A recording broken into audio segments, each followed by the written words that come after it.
Hey everyone, welcome back to Quality Matters. We're glad to have y'all back. Why are you pointing at me? Because the last few episodes you didn't do the introduction, and if we have new listeners, they need to know who we are. Oh, well, actually this is going to be the next episode, so you really just confused our listeners. Confused myself too, but... Okay, well, I've been skipping the intro on purpose because I feel like we do it every time and it's awkward. I'm Darcy. I'm Kyle. He is my subject matter expert that I allow to be on my Quality Matters podcast. So this week, we're revisiting a controversial topic. Yes.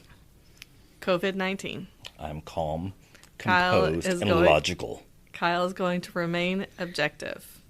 Yes. Although this topic is not necessarily controversial or polarized. No.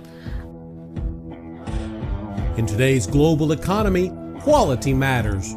Benjamin Franklin once quipped, "The bitterness of poor quality remains long after the sweetness of low price is forgotten." Quality Matters is here to talk about all things quality.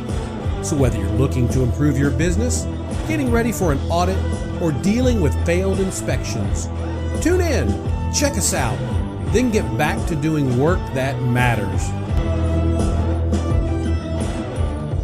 Controversial or polarized? No. I was just browsing through blog posts, case studies. I have two sites that I really like to go to find topics.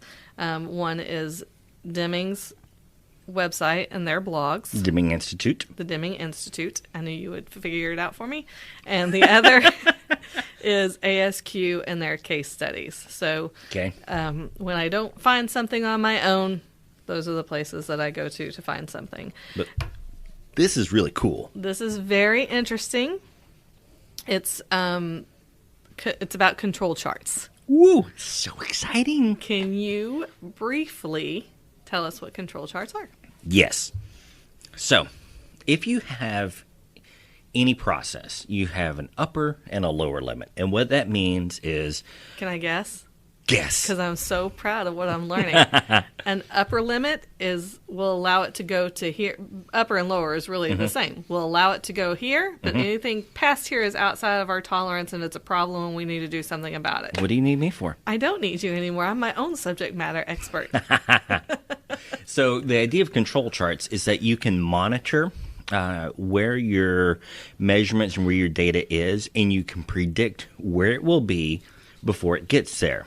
A good example of a real-world use of a control chart would be, say, that you're doing like some type of machining, right? So we've all seen the fun videos on YouTube where you got the guy, doing all the lathe work. Okay, well, he's doing all that by hand.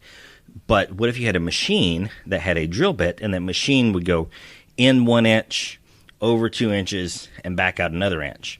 Well, as you use that drill bit's going to wear down. Mm-hmm. So where yesterday it was going in 1 inch, today it's going, 0.998 inches and then 0.997 inches.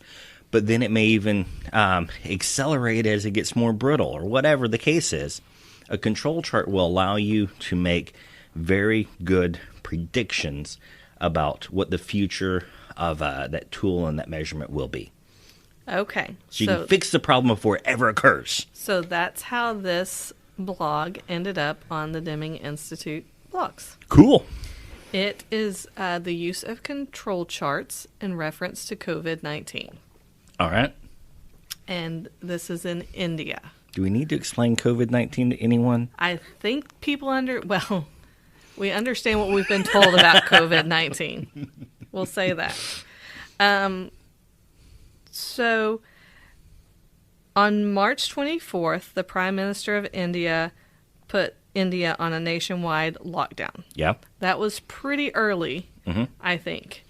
I remember, for some reason, March 20th is stuck in my head for the, oh, crap, this is really going to happen in Houston kind of a thing. Around that time, I think they had already shut down the rodeo a couple of days before, which is a big deal here. I was conducting an audit that day, actually. I was doing a third-party ISO audit. In person, right? So I'm doing this audit, and in the background, if they basically, it's a small company. There's only like 7 or 8 people that work there.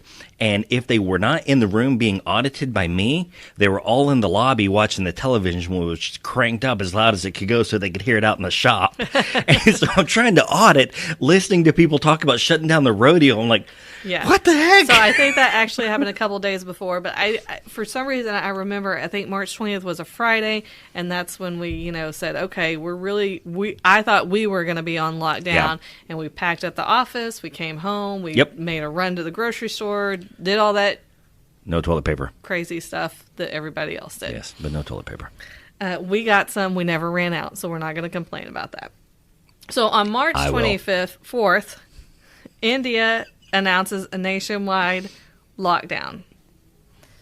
Then, they're reporting infection rates and death tolls and all the things that all sorts of everybody all over is the world. still doing. Yeah.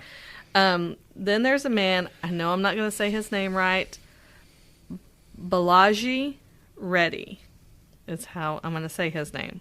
Okay. He is the founder of the Deming Forum India, and he's a member of their advisory council. Okay, so very smart, high-ranking person. He's associated with the Deming Institute. Yes. It says he noticed something odd. Okay, what did he notice? And I'm going to read this word for word because this is not my opinion. This is what's stated in the article. Cool. The media was simply reporting the rising numbers of cases and deaths, contributing to a general sense of panic. Yes. Okay? But there was very little attention paying attention to how those numbers related to the rate of testing or the rate of recovery, or, you got to look at things in a perspective, which is something I have said all along. Right. Well, I think this is something that we hear anytime we turn on the TV or a little news clip on Facebook or whatever it is, right? You can hear, 100 people have COVID. But how many people were tested? Were there 100,000 tested? Were there 101 tested? Right. That gives you a different perspective. There's 101 people tested and 100 got it. Okay, that's something we need to be worried about. Crap. But if there's 100 tested or 100,000 tested and 100 got it, maybe not so much. Right. Okay. Agreed. So, Balaji said we got to do something about this. So he took the data that was being shared by the Indian Council for Medical Research. Okay. I'm sure something similar to CDC or I don't know if that's even whoever's doing it. Anyways. We get the idea. That's who was reporting. And he decided to compute the ratio of positive cases per day to the number of tests conducted. I think that's awesome. Recoveries to the number of cases daily. Awesome. And fatalities to the number of cases daily. 3 very good metrics. I agree. Very good. So let's just say you were to develop a continuous improvement plan, we want to improve COVID's effect on the world. These would be my personal 3 quality objectives for that program. Mm-hmm. And so he took that and put them in, what is this called? A control chart. Mm-hmm. Okay. And so it says for positive cases, if the ratios were fluctuating within the limits, which we talked about, upper and lower limit, then it's stable. What we're doing right now is stable. But if they're fluctuating too high, then it's getting worse. If it's fluctuating low, we're getting better, even if total cases go up. Okay. So that's what he said. The upper control limit would help me brace for the highest number of cases possible. Okay. He said, can I control it? No. Can I predict it? Yes. Okay. So he discovered that the lockdown was working. Really? Which was good, but that's not the conclusion that you would have come to if you just saw the numbers being reported on their own without a relationship to something else. You would have just seen the daily cases going higher, going higher, going higher. I'm getting freaked out and scared, but the truth is you're better off every day. Yeah, and I think I read, I don't think it was in this article, it was somewhere else, but, India is a fraction of the size of the United States. Correct. It said how big. You can't compare apples to apples. It's 3 times the population of Yeah. the U.S. is what they So you've got a said. much higher density. So Yes. we can't say that because the lockdown worked in India, it would work here or vice versa. Right. But it sounds like he came up with a very simple, very good tool Yes. to measure the impact. Yes. Wherever you are. So, he said, again, if I had looked at the data in a more typical way, as it's being reported, I'd be panicking unnecessarily. Yeah. But you have to understand the difference, and maybe you know this, between the common causes and the special causes. Yes. Okay, so tell us about that. Okay, so, and I'm sure some people are going to criticize me because I'm not giving the textbook definition here, right?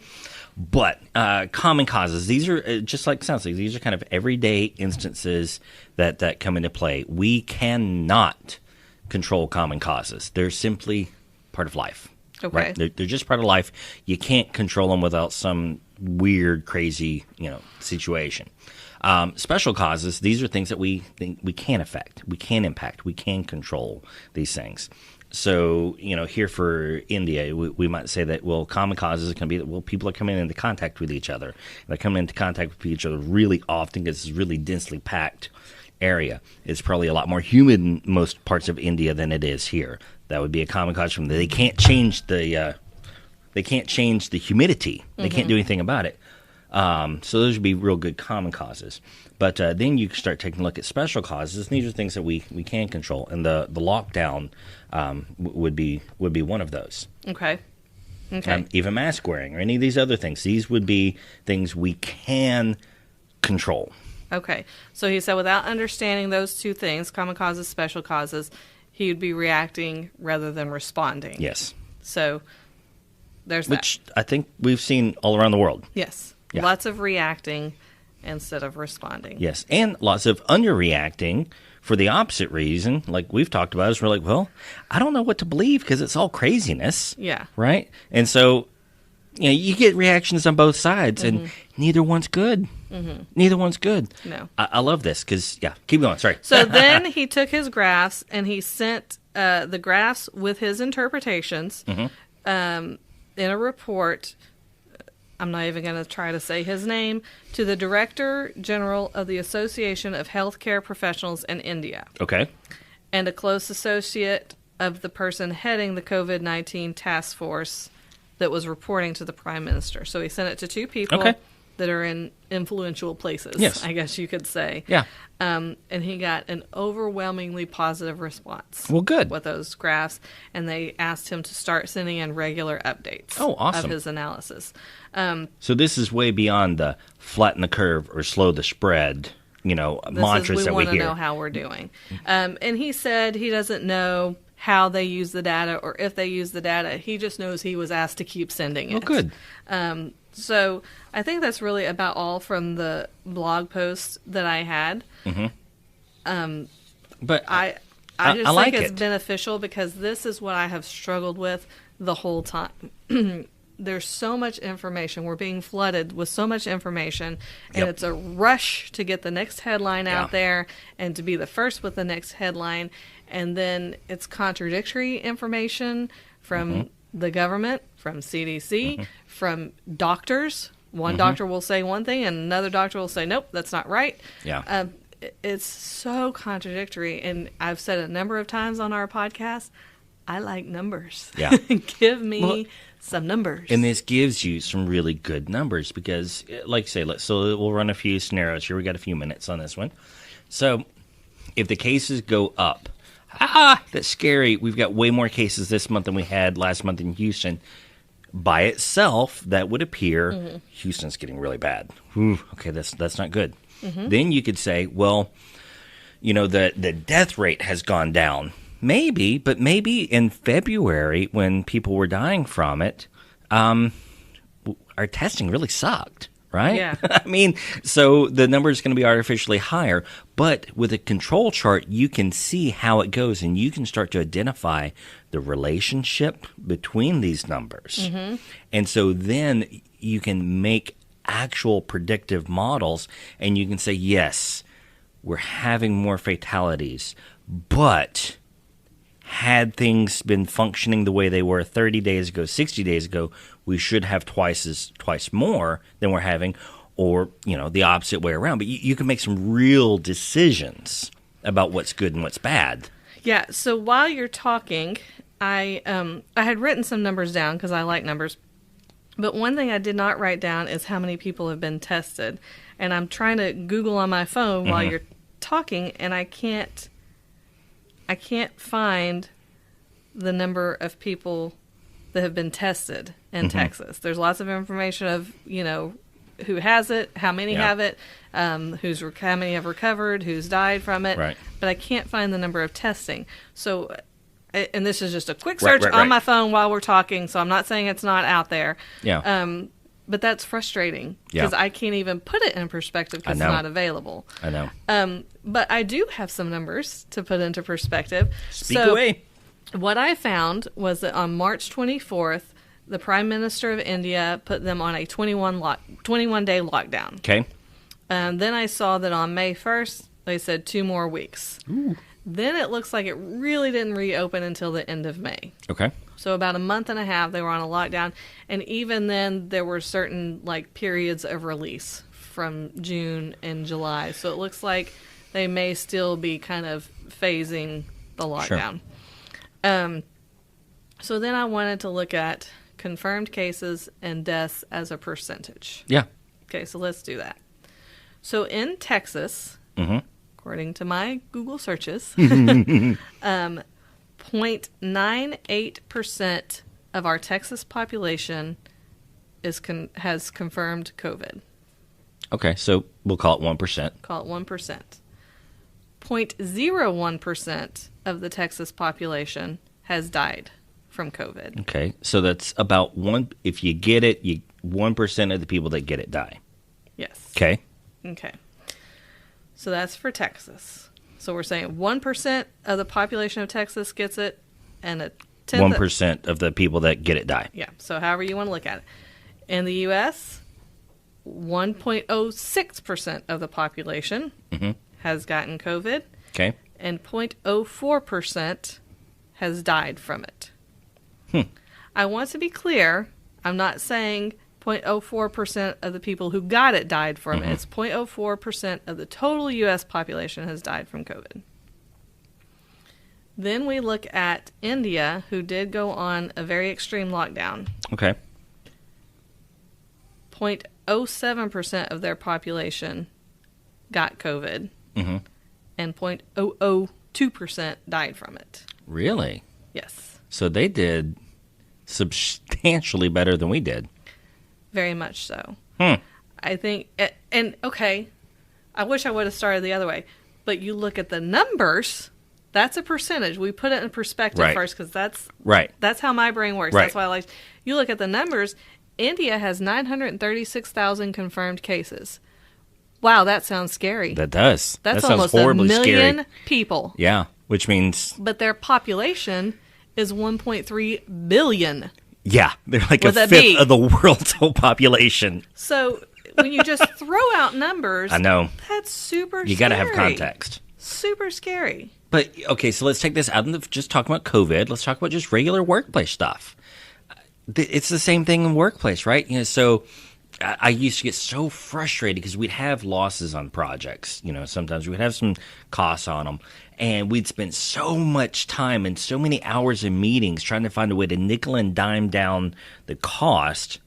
But then when you realize as a total percentage of the company's business, we spent more money arguing the cost than reducing the cost. Yeah.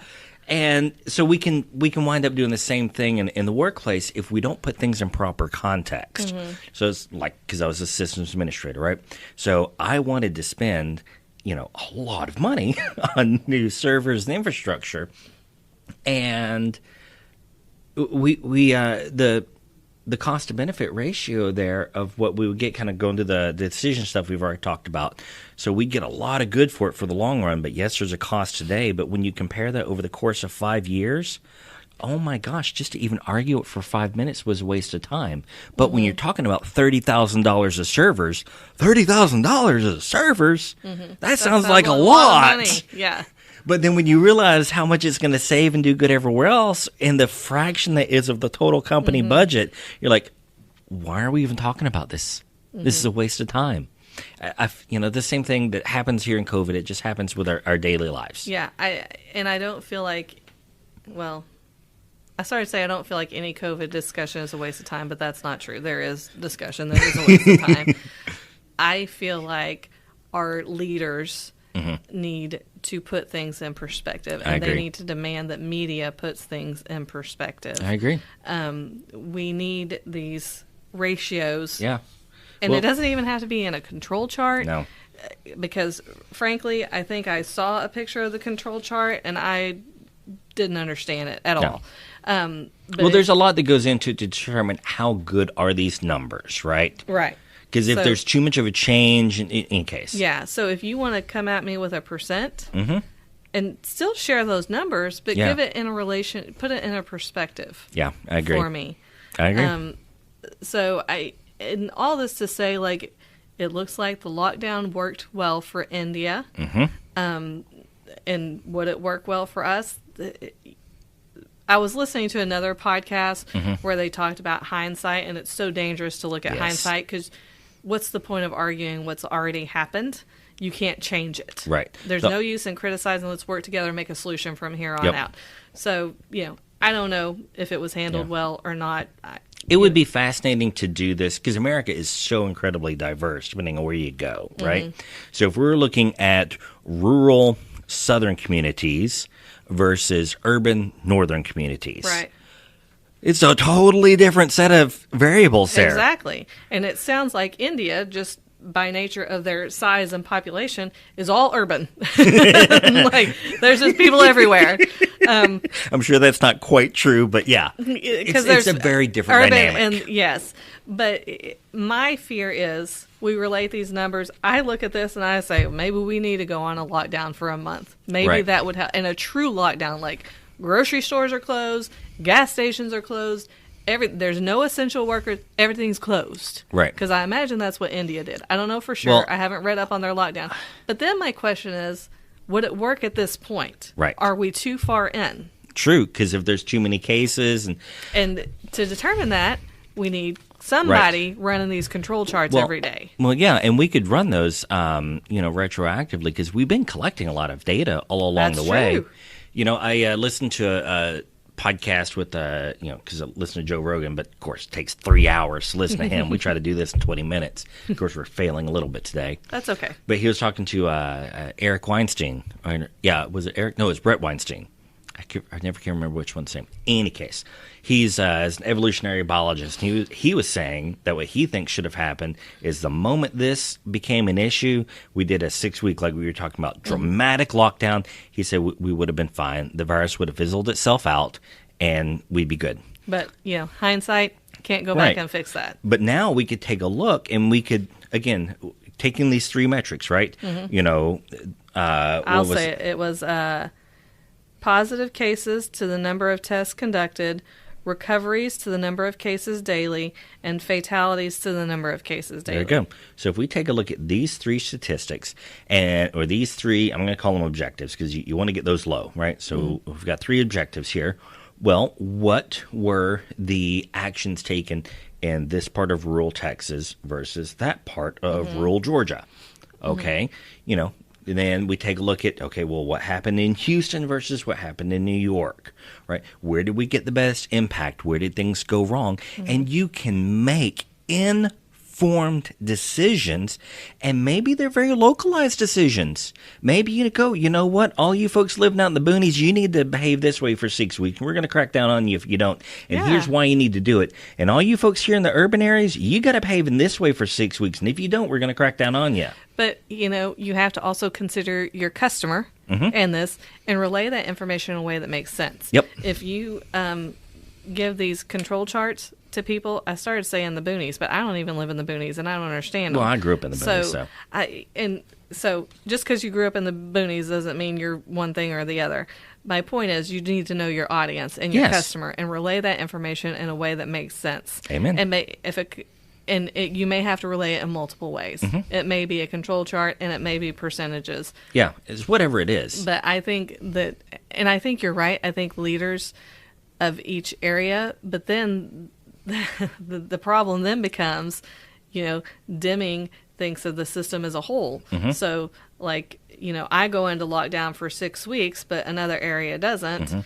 And then I travel there. Well, guess what? I might bring it back. This is true, but this is where the part versus part of is key. And this is why I absolutely love the way that our local and state and federal government is laid out. And if it is utilized in that manner, we get that part versus part of benefit that we've talked about, like with the Toyota, production system. Is if you got the local folks working together with the neighboring local folks, working together with the folks at the next level up, but that only will work with good data. Trustworthy, reliable, valid and that's data. The great part about control charts is it will tell you how reliable or unreliable the data is, because there's certain variances that you can predict. And if it's varying too greatly, you can go in saying, look, we only got an 80% confidence that this is right, versus going, we're 99% certain this is right. Yeah. So I think this is something that needs to be done. Amen. Our leaders, and Kyle and I have talked about this a number of times, that we just don't have good enough information to know how we should really feel about it. Yeah. And with these three objectives, we could make some good decisions for our family, for our community, for our business, for our customers. We could make good informed decisions.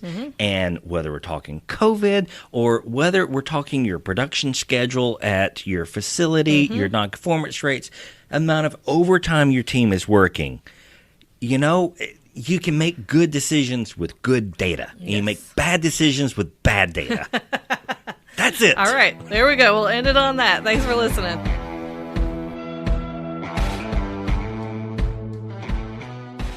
I am excited to let you know that we are going to introduce a new podcast. I say we because usually Kyle's on the podcast with me, but this one is all me, and it's called The Practical Roustabout. And you might be asking, what is that? Much like I did. A roustabout is a drill crew member who handles the loading and unloading of equipment and assists in the general operations around the rig. So this podcast came about because, as I've mentioned several times on Quality Matters, I don't really know anything about quality. I've learned a lot, and I certainly know less about the oil and gas industry. So I find myself sitting in meetings with Kyle, and people are throwing about words and terms and phrases, and I have no idea what they're talking about. And I sit there like a deer in the headlights, and my head hurts when we leave, and I don't know. I don't know what they're saying. So we've talked about producing new podcasts before, and this was something that I really wanted to work on. So this podcast, The Practical Roustabout, is to talk about all the varied jobs in the oil and gas industry. And it came about to help me understand oil and gas, because I quickly learned it is far more than turning oil into gas for your car. So I want to know what it is. So the Practical Roustabout is, I'm the roustabout. I am unloading information on you, and I am just in general telling you about the operations of the oil and gas industry, but I'm bringing it to you in a practical, understanding way that hopefully anyone can listen to. My target audience is really anyone. If you are a high school or a college student that wants to go into the oil and gas industry, great. I'm going to tell you what jobs are available. If you are not in the industry and you just want to know more about how it works, guess what? So do I. That's why I'm doing this podcast. If you are a trade school, a high school, or a college or a business that wants to start offering new classes and trainings that might be beneficial to those going into the oil and gas industry, maybe get a leg up, listen to my podcast. You're going to learn what real life oil and gas businesses need their new employees to know. If you're an oil and gas expert, maybe you've worked away at the corporate ladder. Listen to my guests that are on the front lines working every day and get some feedback to how their job is going and what you could do to help make it better or more efficient and make them happier in the jobs. If you're an individual that's just in the industry already, you're already working it, maybe you're a real life roustabout and you want to know more about what other jobs are in the industry, listen to our show. We're going to tell you what jobs are in the industry. So my goal here is to have guests on from all aspects of the oil and gas industry. And I wish I could tell you from this job that's at the bottom rung to this job that's at the top rung, but I don't know the names of those jobs, and that's the whole point of this podcast. So I invite you to listen. If you're in the oil and gas industry and you're already an employee doing a job, great. Contact me. You can find me on LinkedIn, Darcy Chambers, and let me know that you want to be on the show, and we will handle that for you. I look forward to interacting with everyone, and I hope you guys will listen. Thanks.